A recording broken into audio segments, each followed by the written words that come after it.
Confession. I crashed and burned harder than the Hindenburg in first year chemistry. I couldn't keep up. So I downgraded to an easier, more spread out iteration of Chem 101. And with a little more breathing room to process the information, I'll tell you this.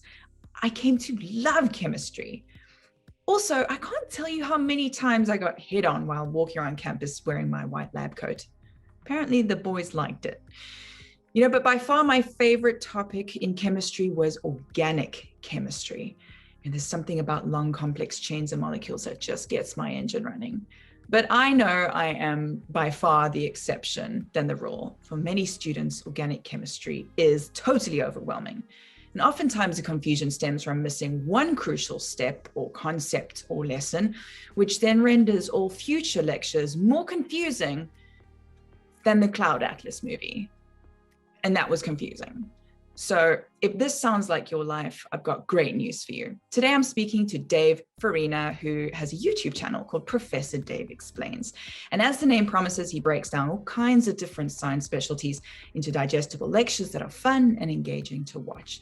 And what he's here to do is explain to you long-suffering chem students just how you can turn your grades all the way around. So here's Professor Dave and why you shouldn't fear organic chemistry. Okay, Dave, let's get in the mood with a question some students may even be a little bit embarrassed to ask. What is organic chemistry? So organic chemistry is just the chemistry that pertains to molecules containing carbon. It's just carbon-based chemistry. That's really all there is to it. So I know organic has become kind of a buzzword, and people have their different spurious connotations with the word, but in chemistry, it's just carbon-based. Doesn't have to be compounds found in living organisms. They don't even have to exist. You could have a hypothetical carbon-based molecule that doesn't exist, and that would be an organic molecule. Right. So contrary to popular belief, non-organic foods and non-organic coffee, it's still organic, Yeah, according to chemistry. Yeah, don't get me started. I have I just wrote a book called Is This Wi-Fi Organic? And I dig into, the public misunderstanding regarding certain scientific terminology and how organic is really just kind of a marketing technique when it comes to food and produce and things like that. So Yeah, that's awesome. Okay, so tell us some things that you learned in organic chemistry that totally blew your mind, but I'll go first. Okay. It's that if the zombie apocalypse hits tomorrow, I will have a virtually inexhaustible supply of booze because making alcohol is like the easiest chemical equation ever. It's ridiculously ezy. It's pretty easy, yeah, especially if you have some microorganisms lying around and some, if you can do that's actually pretty incredible to me how we figured out how to brew beer and wine and things like that, where we didn't even know what we were doing. We had no idea what was going on the chemical level. We just, all right, put all this stuff together and wow, look what happened. That always fascinates me. I think that for me, and by the way, Organic Chemistry 1 was the course where I was like, oh, okay, I'm going to major in chemistry because this is so cool.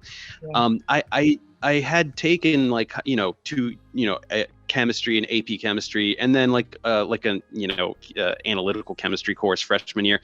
But then sophomore year, I took ochem 1, and I was like, wow, okay, not only is it incredible that we have these characterization techniques whereby we can see what a molecule is. Like we can do NMR and this is the structure of this molecule. We can't see it, but we can figure it out, the structure.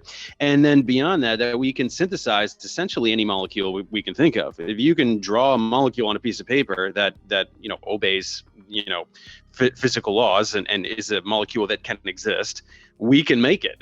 We have all of these incredible techniques, synthetic techniques that have been developed by chemists over the past 150 years or so, with increasing sophistication, such that we can make any molecule. And when I started to figure that out, and we started to learn about these very basic synthetic techniques in OChem 1, it was mind-blowing. Absolutely. Mm-hmm. Incredible. Well, given that and how many sort of braingasms learning about organic chemistry yields, it's like, why do so many students fear it? Like, what's the problem? Where's the disconnect happening? Yeah, it's funny for me because it was the course that turned me on Mm. very much to chemistry. So I was like, and so, but I know that a lot of people, it's the bane of their existence. I think that it's just because it's so abstract and it's so at first unintuitive. It's not something that you can just like there's something fundamental that you have to get. It has to snap into place, and if it doesn't, it's not going to work for you. And so it's not that, like, reading literature or even math, where if you just do it a bunch of times. But I mean, there are these certain light bulb moments that have to take place. But the thing is that if you can get there, if you can get those for that basic comprehension, it does actually become quite intuitive. Once you have an intuition for electron flow, you can learn a new reaction or learn about a new reagent or a new mechanism, and it does actually usually make a lot of sense. There's something new about it, but you go, oh, okay, that's the little tweak there, but then this makes sense. It can be the chemical world can become intuitive once you learn the rules of the chemical world. It's just that it's so other. It's so detached from like our normal intuition that it can be very daunting, definitely. I see quite a lot of parallels between organic chemistry and like language. It's like you can learn the rules of language, but it's in the doing and the seeing it in action that you begin to really tap into it and understand it. And I think it also makes organic chemistry quite difficult to learn because, there's so few rules. It's, as I said, it's in the doing and the practicing and the chemical equations that you begin to see it in motion. And that's when it becomes intuitive and starts making sense to you. Yeah. So if a student is currently struggling to sort of understand what's going on, and how can they get their head above water? So it's just about, I mean, again, it's kind of those light bulb moments. The students that I've had in the past that really struggle with it, I think they fall into a few pitfalls. I mean, and part of it is due to certain handicaps. I think that a big thing about ochem is that if you have really good spatial reasoning, that's a good advantage. So, for example, I can visualize a molecule and I can kind of rotate it in my head and go, oh, what does this look like from the other side? And so some people have that and some people do not, or so I'm told. Apparently, that not everybody has that, and so that is a little bit of a deficit when you're doing stuff like chirality, assigning RNS and things like that. That is a disadvantage. But I think beyond that, I think when studying, a lot of students tend to sort of like look at the notes. So like the teacher will write out, okay, here's the Grignard reaction, whatever it is, and they'll sort of memorize what they're seeing. They'll memorize that example instead of comprehending fundamentally what is going on, such that they can apply that to any set of molecules. Because the key is not memorizing these molecules. That's just an example. We have to know, okay, this is what a Grignard reagent is. This is what it does. And then you need to be able to apply that to whatever set of reagents you see. So definitely with a lot of students, and when I tutor as well, one-on-one, a student would go, oh, okay, I got it. And then I go, well, do you do that reaction on this substrate? And then they're like, I don't know what to do. And it's like, well, because we have to fundamentally understand, right, which is the nucleophile, which is the electrophile, again, it's just about those basic set of rules that once you really comprehend them, you become able to apply them to whatever you're looking at. Right. Okay. So what mix of organic chemistry study should be sort of equation practice versus content memorization? Yeah, mostly practice. There's not that much memorization. There is some, I mean, because like you have to be able to look at a set of reagents and go, oh, that is this, the hydroboration oxidation, so you can do that. You can make flashcards. I recommend flashcards and just have your sets of reagents. And so you memorize, all you're memorizing is this set of reagents means anti-Markovnikov hydration or whatever it is. That's all you memorize. Then the comprehension kicks in. Okay, anti-Markovnikov means less substituted, and then it's a sin. So you go to then you're applying your knowledge. Yeah. And you want to practice on many substrates so that you can take that knowledge and go, okay, in this situation, that means this is going to happen. In this situation, that means this is going to happen. So definitely a lot of practice, a lot of problem sets and things like that. But yeah, there is a little bit of memorization, definitely too.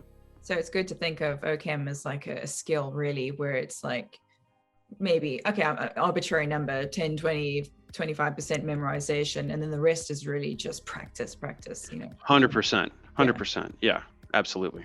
Mm-hmm. So what other study tips do you have for organic chemistry students to get on top of the subject?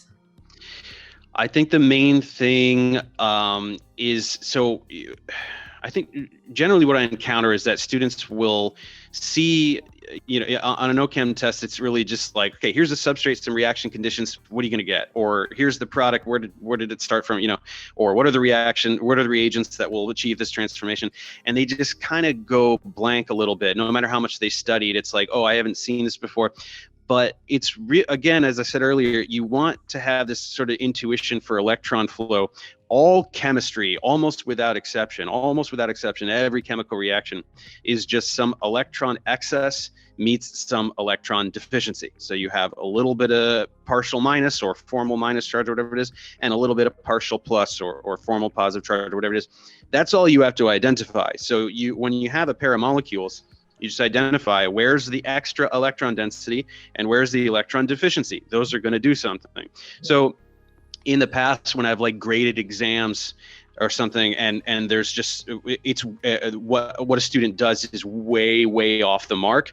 It's clearly because they tried to enact something that they memorized that doesn't make any sense in context, rather than going, okay, here's a nitrogen atom that has a lone pair, so that maybe is going to attack something. Here I have a carbonyl, so that's electron deficient, so maybe this is going, you know what I mean? You have to do that. You have to do it that way, where you just you need to apply an intuition for electron flow. And if you can do that, you can still be stumped. Maybe you'll look at a reagent that you've never seen before and you don't know what it's going to do.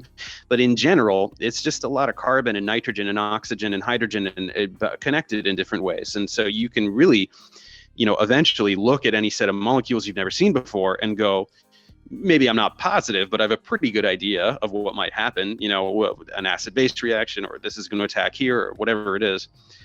So that's really the main thing. Once you get that, organic chemistry makes a lot more sense. Right. It's like Tetris, and a little bit. It's all about balance too. Yeah. Okay, so can you tell me how your YouTube channel, Professor Dave Explains, helps students conquer chemistry and many other science subjects? Yeah, definitely. I mean, for ochem the most, because that's what I know. So it's with ochem, I really feel confident that I have among the best tutorial content on YouTube. With other subjects, I'm not as much of an expert. So it's just sort of like my summary is like the shortest or the most aesthetically pleasing, but maybe not necessarily the best that anyone could ever do, or I'm hiring experts or something like that. But ochem, this is my expertise, and I taught ochem, and this is what I explain the best. Yeah. So I definitely highly recommend it for ochem students, just to kind of get those light bulb moments. So let's say today in class, your teacher was talking about Claisen condensation, right? Whatever reaction you looked at today, and you thought, I didn't really get it. It didn't click. Okay, Dave has a tutorial on Claisen condensation. It's 8 minutes long or whatever it is. And okay, I get the fundamentals. Now let me go back to my class and do the problem set or do whatever it is. So I just want to give the students those little light bulb moments to where they have that foundational understanding. And then maybe their class has more details than that. Maybe it doesn't. Maybe I covered it all. Maybe there's a little more, because every teacher is a little different and they like to do slightly different things. But just here's the fundamental stuff. This is what the reaction is. This is the nucleophile. This is the electrophile. This is the product every time, we get an ester, we get whatever it is. And so now you have that, and now you can apply that, and you can better comprehend what your teacher is saying. You can be better set up to do well on the quiz or whatever it is.